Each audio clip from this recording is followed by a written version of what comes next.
வணக்கம்.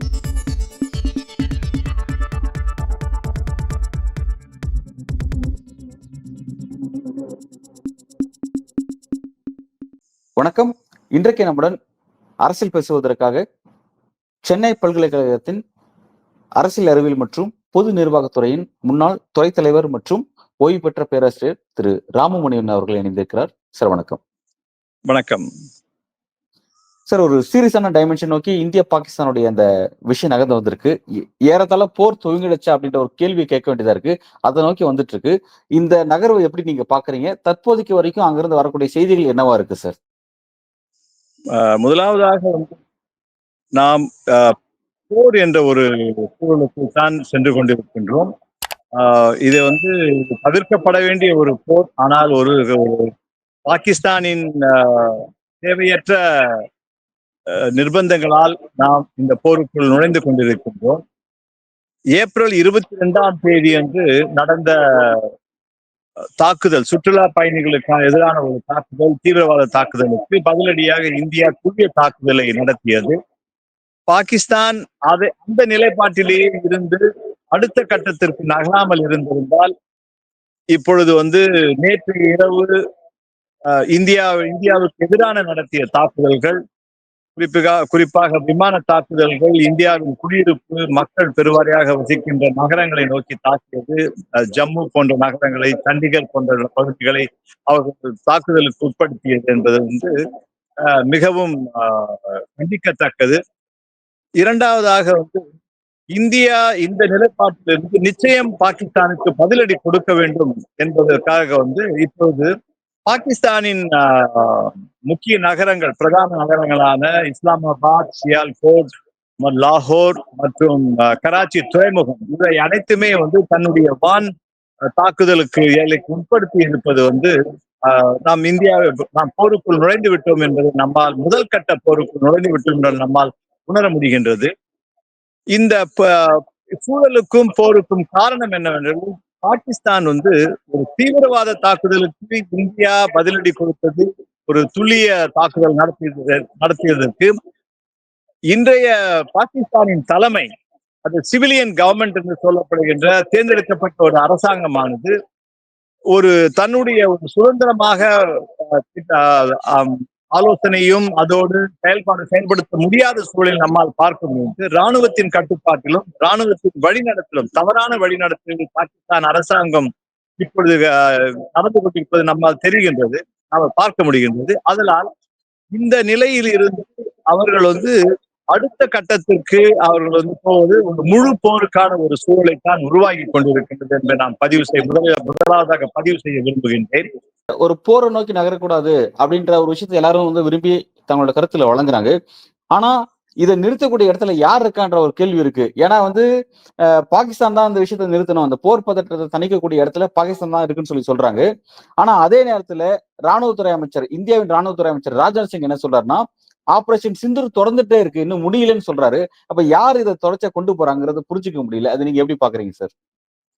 ஒன்று இப்போ இந்தியாவின் பாதுகாப்பு மந்திரி ஆபரேஷன் சிந்தூர் இப்பொழுது நடந்து கொண்டிருக்கிறது சொல்வது பாகிஸ்தானின் நிலைப்பாட்டிற்கு ஒரு எதிர்நிலைப்பாட்டை தான் இந்தியா குறிப்பிடுகின்றது.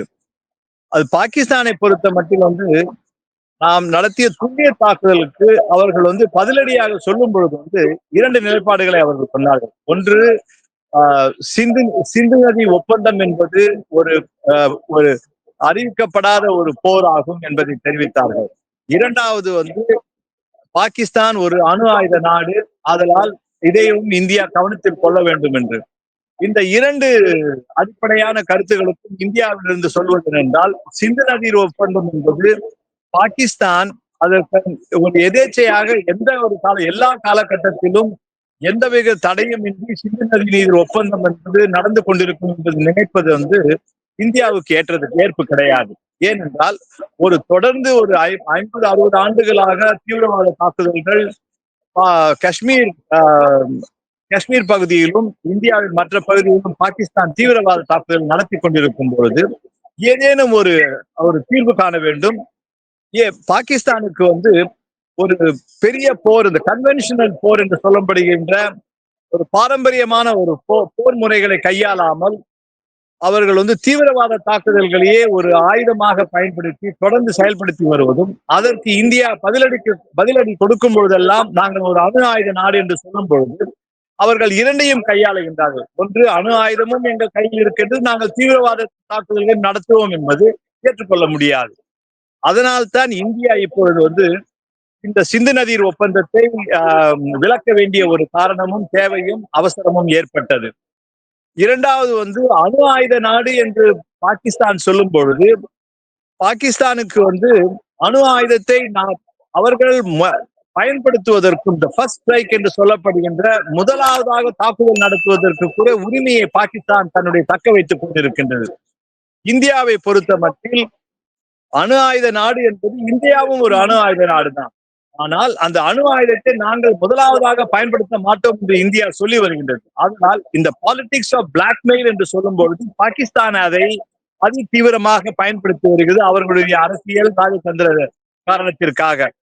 இப்பொழுது இந்த அரசாங்கமானது இத்தகைய இரண்டு முரண்பாடுகளுக்கும் அல்லது செயல்பாடுகளுக்கும் ஒரு முற்றுப்புள்ளி வைக்க வேண்டும் என்பதற்காகத்தான் இந்த போர் அடுத்த முதல் கட்டமாக இப்போது நகர்ந்து கொண்டிருக்கின்றது. இந்தியாவை பொறுத்த மட்டில் அணு ஆயுதத்தை பாகிஸ்தான் செயல்படுத்துமேயானால், அது இயக்குமேயானால் அது நினைத்து பார்க்க முடியாத விளைவுகளை உருவாக்கும். ஆனால் இந்தியா ரைட் டு ரெஸ்பாண்ட் என்று சொல்லப்படுகின்ற இந்தியாவிற்கு பதிலடி கொடுப்பதற்கான உரிமை இருக்கின்றது என்பதை இந்தியா தெளிவுபடுத்தி இருக்கின்றது. இரண்டாவதாக அடுத்த கட்டத்தில் அங்கு பாகிஸ்தானில் நிலவுகின்ற ஒரு மிகப்பெரிய ஒரு குழப்பம், அரசியல் குழப்பம். தேர்ந்தெடுக்கப்பட்ட ஒரு அரசாங்கத்துக்கும் ராணுவத்தின் கட்டுப்பாடும், குறிப்பாக அசீம் முனீர் அவர்களுடைய தலைமையிலான அரசாங்கம் இந்த போரை நடத்துவதோடு இந்த போரின் ரீதியாக எத்தகைய பின்னடைவு நடந்தாலும் பாகிஸ்தான் ராணுவம் அடுத்த நிலைக்கு ஆட்சி நிலைப்பாட்டுக்கு வரலாம். இந்த ஒரு பலவீனமான அரசியல் சூழலையும் கூட ராணுவம் பயன்படுத்திக் கொள்ள விரும்புகின்றது. இரண்டாவதாக அங்க பலுசிஸ்தானின் கிளர்ச்சி, அரசியல் கிளர்ச்சி, ராணுவ கிளர்ச்சி நடந்து வருகின்றது. இந்த பலுசிஸ்தானின் ராணுவ கிளர்ச்சியானது பாகிஸ்தான் அரசாங்கத்திற்கு எதிராக போர் தொடுக்கின்றோம் என்ற அறிவிப்பு வெளியிடப்பட்டுள்ளது. அதோடு மட்டுமல்லாமல் மூன்றாவதாக பாகிஸ்தானின் பொருளாதாரம் மிக மிக மோசமான ஒரு நிலையில் பொருளாதாரம் இருக்கின்றது. இந்த சூழலில் எந்த ஒரு நாடும் வேறொரு நாட்டுடன் போர் அறிவிப்பை மேற்கொள்வதோ போர்க்கால நடவடிக்கைகளை மேற்கொள்வதோ செய்யாது. ஆனால் பாகிஸ்தான் செய்கின்றது என்றால் இதில் ஏதோ ஒரு சூட்சுமம் இருக்கின்றது. இந்த சூட்சுமங்கள் அந்த நாட்டின் நலனை கருதியே தலைவர்களோ அல்லது ராணுவ தலைமையோ இயங்குவது என்னால் நம்ப முடியவில்லை. இதையெல்லாம் பயன்படுத்தி ராணுவ ஆட்சிக்கு மாற்றலாம் என்ற ஒரு எண்ணமும் இருக்கலாம். அதோடு மட்டுமல்லாமல் இந்தியா பாகிஸ்தான் அணு ஆயுத நாடு என்று சொல்வதால் இந்தியா பதிலடி ஓரளவுக்கு கட்டுப்பாட்டிற்குள் ஒரு போரினை வழிநடத்தும் என்று பாகிஸ்தான் நம்பலாம். ஆனால் இந்த அரசாங்கம் அத்தகைய ஒரு கட்டுப்பாடுகளை வரையறுத்துக் கொள்ள விரும்பவில்லை அல்லது ஏற்றுக்கொள்ளவில்லை என்பதுதான் நம்மால் பார்க்க முடிகின்றது.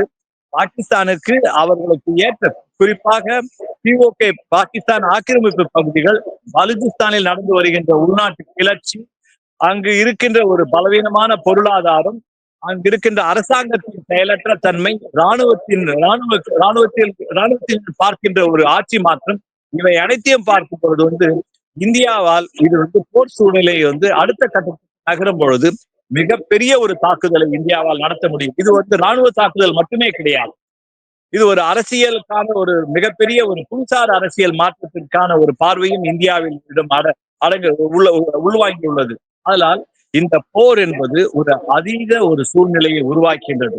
ஒரு அசாதாரணமான புவிசார் அரசியலுக்கான ஒரு பரிசீலனைகளை முன்வைத்திருக்கின்றது. அதையும் நாம் பார்க்க வேண்டும். இந்த அளவுக்கு பாகிஸ்தான் மிகப்பெரிய ஒரு பொருளாதார நெருக்கடியில் இருக்கு. அப்படி இருக்கும் பொழுது தங்களை விட எல்லா வகையிலும் வலிமையான இந்தியாவை பகச்சிக்கக்கூடிய, அவங்க மீது போர் தொடுக்கக்கூடிய ஒரு நெருக்கடி எதுக்கு ஏற்பட்டிருக்கு?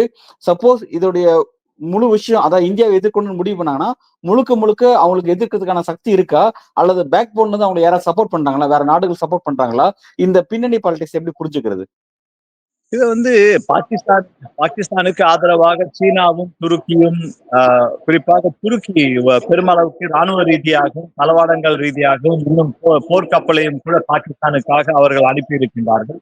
சீனாவை பொறுத்தவரையில் மறைமுகமாகத்தான் பாகிஸ்தானுக்கு ஆதரவு தெரிவிக்கும், ஆதரவை வந்து அதற்கான ஆயுதங்களோ அதற்கான பணபலமோ வந்து சீனா வந்து கொடுக்கும். ஆனால் சீனா எதை கொடுத்தாலும் அதற்கு ஒரு விலை, மிகப்பெரிய விலை இருக்கின்றது. அது எதுவும் வந்து இலவசமாக சீனா பாகிஸ்தானுக்கு கொடுக்க போவதில்லை.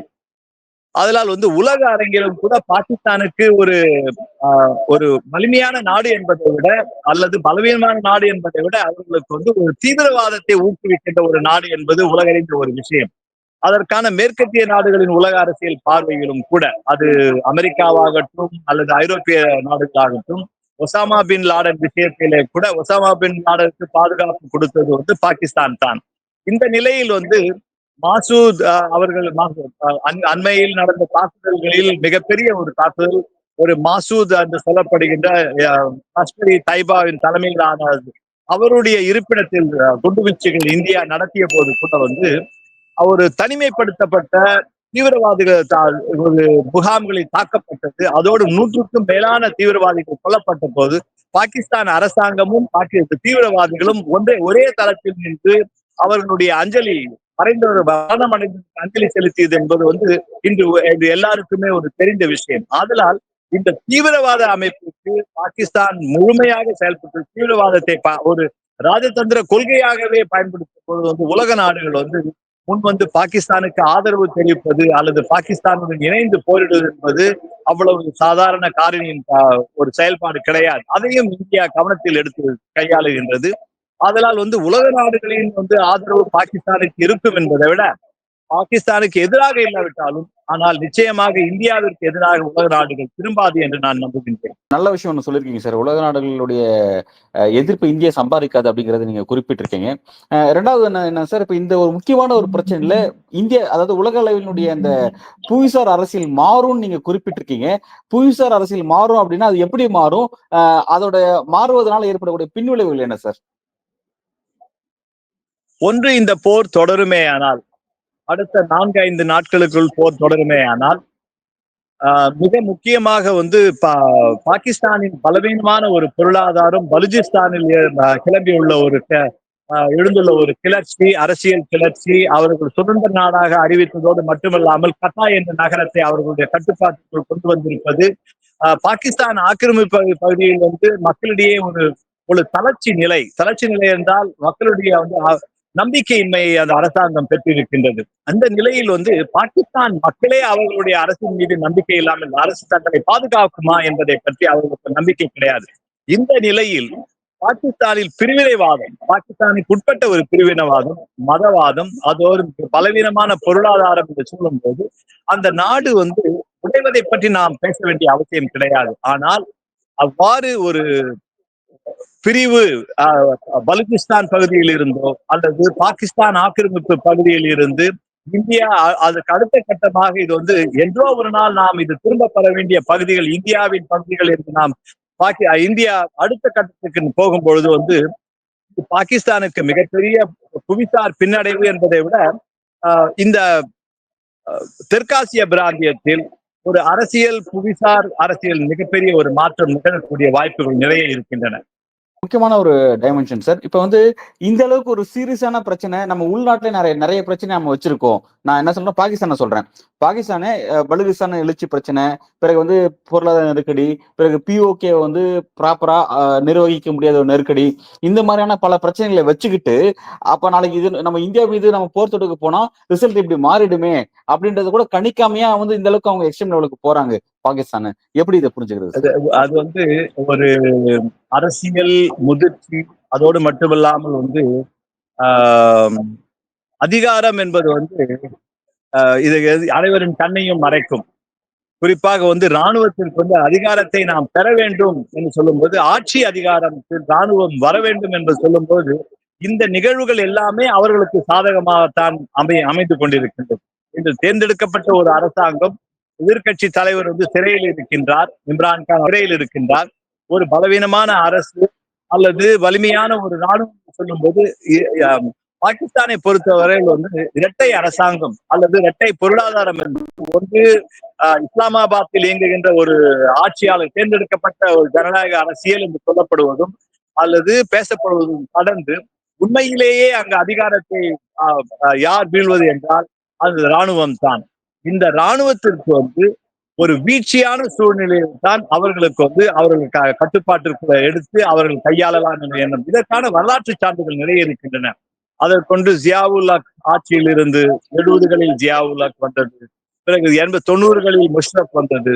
இன்றைக்கு வந்து ஆசிப் முனீர் அவர்கள் வந்து இத்தகைய ஒரு சூழலை தனக்கு சாதகமாக ஆட்சி மாற்றத்திற்கு நினைப்பது வந்து இப்பொழுது கடந்த குறிப்பாக நேற்றைய இரவு ஒரு செய்திகளில் கூட முனீர் அசீப் முனீர் அவர்கள் கைது செய்யப்பட்டதாக ஒரு சில செய்திகள் வந்து கொண்டிருக்கின்றன.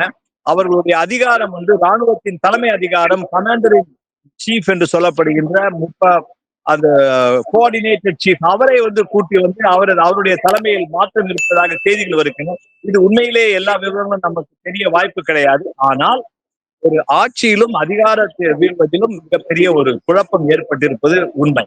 சார், ரொம்ப ஒரு முக்கியமான ஒரு விஷயம். பாகிஸ்தான் அப்படிங்கிறது வந்து தீவிரவாதத்தை வளர்க்கக்கூடிய ஒரு நாடா இருக்கு. தீவிரவாதிகளுடைய ஆர்கனைசேஷனுடைய அந்த ஒரு முகாந்திரமா பாகிஸ்தான் இருக்கு அப்படிங்கிறது உலக அளவுல எல்லாருக்கும் தெரியக்கூடிய ஒரு விஷயம் தான். அப்படி இருக்கும் பொழுது உலகமே பாத்தீங்கன்னா தீவிரவாதத்துக்கு எதிராக ஒன்று சேரக்கூடிய ஒரு அரசியல் ஆக்டிவிட்டிஸை எப்பவுமே செஞ்சுட்டே இருக்காங்க அப்படின்னு பாக்குறோம். இப்ப அப்படி இருக்கும்போது அந்த தீவிரவாத ஆக்டிவிட்டியை எதிர்த்து தான் இந்தியா வந்து இன்னைக்கு வந்து பாகிஸ்தான் எதிர்த்து களமாடுது. அப்படி இருக்கும் பொழுது உலக நாடுகள் எல்லாருமே இந்தியாவுக்கு வெளிப்படையா ஆதரவு கொடுத்து பாகிஸ்தானுக்கு ஆதரவு கொடுக்கக்கூடிய நாடுகளை தனிமைப்படுத்துறதோ இல்ல பாகிஸ்தானை தனிமைப்படுத்துறதோ அந்த மாதிரி ஆக்டிவிட்டிஸ்ல ஏன் ஈடுபடாம இருக்காங்க? ஏன் வந்து இந்த விஷயத்த வந்து இரு நாடுகள் சண்டைன்னு சொல்லிட்டு அப்படி ஒதுங்கி நிக்கிறாங்க? ஏன் அப்படி நிக்கிறாங்க? இது எப்படி புரிஞ்சுக்கலாம் சார்? வந்து இந்த ஏப்ரல் 22 எடுத்துக்கொண்டால் ஏறக்குறைய வந்து நாம் வந்து ஒரு 18 நாட்கள் 8 ஒரு 12 20 நாட்களுக்கு கூட ஆகவில்லை. அதனால் வந்து இந்தியா இந்த போரானது கடந்த ஒரு 4 நாட்களாகத்தான் துல்லிய தாக்குதல் நடத்தப்படும். பாகிஸ்தான் வந்து திருப்பி தாக்கியதும் இந்திய நகரங்களை தாக்குவதும் இந்திய குடிமக்களை தாக்குதலுக்கு உட்படுத்த வேண்டிய ஒரு நிலையில் பாகிஸ்தான் இயங்குவதால் இப்போது முழு போராக மாறி வரும் சூழலில் வந்து உலக நாடுகள் வந்து நேரடியாக வந்து இப்பொழுது இந்த ஒரு காலகட்டத்தில் ஈடுபடுவதற்கான வாய்ப்புகள் குறைவு. அவர்களுடைய நிலைப்பாடுகளை சொல்லலாம், நிலைப்பாடுகளை சொல்லிக் கொண்டிருக்கின்றார்கள். துருக்கி, சீனாவை தவிர எந்த நாடும் வந்து பாகிஸ்தானுக்கு ஆதரவாக வெளிப்படையாக போக போவதில்லை இந்த ஒரு காலகட்டத்தில். இது குறிப்பாக மேற்காசிய நாடுகளாகட்டும், இஸ்லாமிய நாடுகளாகட்டும், நிறைய இஸ்லாமிய நாடுகள் கூட இந்தியாவுக்கு ஆதரவாக இருக்கின்றன. ஆர்கனைசேஷன் ஆஃப் இஸ்லாமிக் நாடுகள் ஒரு குறிப்பிட்ட நாடுகள் இருக்காங்க. இவங்க எல்லாம் அந்த விஷயத்துல என்ன நிலைப்பாடு எடுக்க போறாங்க? இதை வந்து நாம் காத்திருந்து பார்க்க வேண்டும். ஏனென்றால் வந்து அவர்களுடைய அமைப்பு ஒரு கூட்டம் நடத்தி அதற்கான வெளிப்பாடுகளை சொல்லலாம். அதே போல வந்து இஸ்லாமிய நாடுகள் மற்றும் மேற்காசிய நாடுகள் இவர்களின் நிலைப்பாடுகளும் கூட அனைவருமே பாகிஸ்தானுக்கு ஆதரவாக இருப்பதாக நாம் நினைக்கக்கூடாது. ஏனென்றால் நிறைய நாடுகள் இஸ்லாமிய நாடுகளும் மேற்காசிய நாடுகளும் கூட இந்தியாவுக்கு ஆதரவாக இருக்கின்றன. இதுவே ஒரு மிகப்பெரிய ஒரு வெற்றியாகும். இது வந்து ஏனென்றால் பாகிஸ்தான் எப்பொழுதுமே ஒரு இஸ்லாமிய நாடுகளின் ஒரு தலைமை அந்தஸ்தை தன்னை வைத்துத்தான் பாகிஸ்தான் பேசிக் கொண்டிருந்தது. அந்த அந்தஸ்தை பாகிஸ்தான் எப்பொழுதும் இழந்து விட்டது. இந்த நிலையில் வந்து இஸ்லாமிய நாடுகளோ மேற்காசிய நாடுகளோ பாகிஸ்தானுக்கு ஆதரவாகவோ அல்லது மேற்கத்திய நாடுகள் முழுமையாக பாகிஸ்தானுக்கு ஆதரவாக செல்ல போவது கிடையாது. ஏனென்றால் மேற்கத்திய நாடுகளுக்கு வந்து ஒசாமா பின் லாடன் அவர்களுடைய கடைசி நாட்கள் வந்து பாகிஸ்தானில் இருந்ததும் பாகிஸ்தான் அரசாங்கம் ராணுவத்தின் மேற்பார்வையிலும் பாதுகாப்பு இருந்தது உலக நாடுகள் அனைத்துக்குமே தெரியும். இப்போது மசூத் அன்சார் அவர்கள் வந்து அவர்களுடைய முகாம் அனைத்துமே கூட அதனுடைய விவரங்கள் அனைத்தும் உலக நாடுகளுக்கு பகிரப்பட்டுள்ளது. அதனால் இந்த தீவிரவாத அமைப்பிற்கும் தீவிரவாத இயக்கத்திற்கும் பாகிஸ்தான் எவ்வாறு இயங்கிக் கொண்டிருக்கும் என்பது உலக நாடுகளுக்கான போதுமான சாட்சியங்கள் இருக்கின்றன. இந்த நிலையில் அவர்கள் வந்து பாகிஸ்தான் அரசாங்கத்துக்கு ஆதரவாக போவது என்பது ஒரு அவ்வளவு எளிதான காரியம் கிடையாது. இந்தியாவுக்கு ஆதரவாகவும் நேரடியாக இந்தியாவுக்கு வந்து தளவாடங்கள் ரீதியாகவோ அல்லது அரசியல் ரீதியாகவோ வந்து சொல்லாமல் இருக்கலாம். ஆனால் நிச்சயமாக வந்து இந்த போர் அடுத்த கட்டத்துக்கு நகருமேயானால் இந்தியாவுக்கு பெருமளவிற்கு ஆதரவுக்கான ஒரு காரணங்கள் இருக்கின்றன. சார், அடுத்த கட்ட நகர்வு எதை நோக்கி நகருதுங்கிறத நம்ம பொறுத்திருந்து பார்க்கலாம் சார். விரிவான கருத்துக்களை வழங்கியமைக்காக மிக்க நன்றி. நன்றி, வணக்கம்.